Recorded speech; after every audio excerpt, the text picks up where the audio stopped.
നമസ്കാരം. സാംസ്കാരിക വാർത്തകൾ. കേരളത്തിൽ കാലവർഷക്കെടുതി മൂലം ദുരിതം അനുഭവിക്കുന്നവരെ സഹായിക്കാൻ മുഖ്യമന്ത്രിയുടെ ദുരിതാശ്വാസ നിധിയിലേക്ക് അടിയന്തരമായി 10 ലക്ഷം രൂപ നൽകുമെന്ന് ഓർമ്മ സംഘടന അറിയിച്ചു. അതോടൊപ്പം നാട്ടിലുള്ള ഓർമ്മ പ്രവർത്തകർ ദുരിതാശ്വാസ പ്രവർത്തനങ്ങളിൽ മുന്നിട്ടിറങ്ങണമെന്നും സർക്കാർ സംവിധാനങ്ങളുടെ നിർദ്ദേശങ്ങൾ കർശനമായി പാലിക്കണമെന്നും ഓർമ്മ ഭാരവാഹികൾ പ്രസ്താവനയിൽ ആവശ്യപ്പെട്ടു. ഈ ദുരിതത്തെ നേരിടാൻ കേന്ദ്രം അടിയന്തര ധനസഹായം കേരളത്തിന് പ്രഖ്യാപിക്കണം. ഇക്കാര്യത്തിൽ എല്ലാ രാഷ്ട്രീയ പാർട്ടികളും കേന്ദ്രത്തിനു മേൽ സമ്മർദ്ദം ചെലുത്തണം. കേരള സർക്കാർ നടത്തുന്ന ദുരിതാശ്വാസ പ്രവർത്തനവും ഏകോപനവും അഭിനന്ദനാർഹമാണെന്നും ഓർമ്മ പ്രവർത്തകർ വ്യക്തമാക്കി.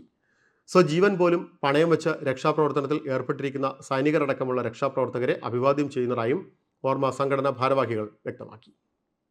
വയനാട്ടിലുണ്ടായ പ്രകൃതി ദുരന്തം അതിദുഃഖകരമെന്ന് ആലപ്പുഴ ജില്ലാ പ്രവാസി സമാജം പ്രസ്താവിച്ചു. പ്രകൃതി ദുരന്തത്തിൽ ജീവൻ പൊലിഞ്ഞവരുടെ കുടുംബാംഗങ്ങളെ അനുശോചനം അറിയിക്കുന്നതായും പരിക്കേറ്റ് ചികിത്സയിൽ കഴിയുന്നവർക്ക് എത്രയും വേഗം ജീവിതത്തിലേക്ക് തിരികെ വരാൻ കഴിയട്ടെ എന്നും സംഘടന ആശംസിച്ചു.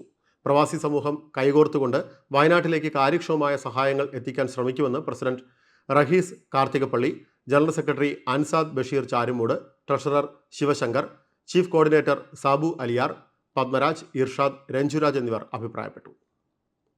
വയനാട്ടിലെ പ്രകൃതി ദുരന്തത്തിൽ വേദനിക്കുന്നവരെ ചേർത്തുപിടിക്കാൻ അബുദാബി ഇന്ത്യൻ ഇസ്ലാമിക് സെന്ററിന് കീഴിൽ യോജിച്ച സംവിധാനം ഒരുക്കുമെന്ന് ഭാരവാഹികളായ പി ബാവ ഹാജി, മുഹമ്മദ് ഹിദായത്തുള്ള, BC അബൂബക്കർ എന്നിവർ സംയുക്ത പ്രസ്താവനയിൽ പറഞ്ഞു.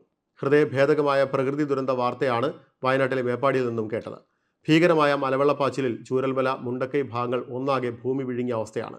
നിരവധി മനുഷ്യജീവനുകൾ നഷ്ടമായി. ഒട്ടേറെ ആളുകൾ ചികിത്സയിലാണ്. വീടുകളും കെട്ടിടങ്ങളും നാമാവശേഷമായി.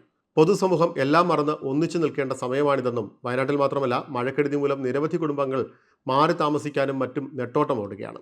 സന്നദ്ധ പ്രവർത്തകർക്ക് സൗകര്യമൊരുക്കാനും ഒന്നിച്ചു നിന്ന് അവരെ സഹായിക്കാനും സാധിക്കണം എന്നും സംഘടന ഓർമ്മിപ്പിച്ചു.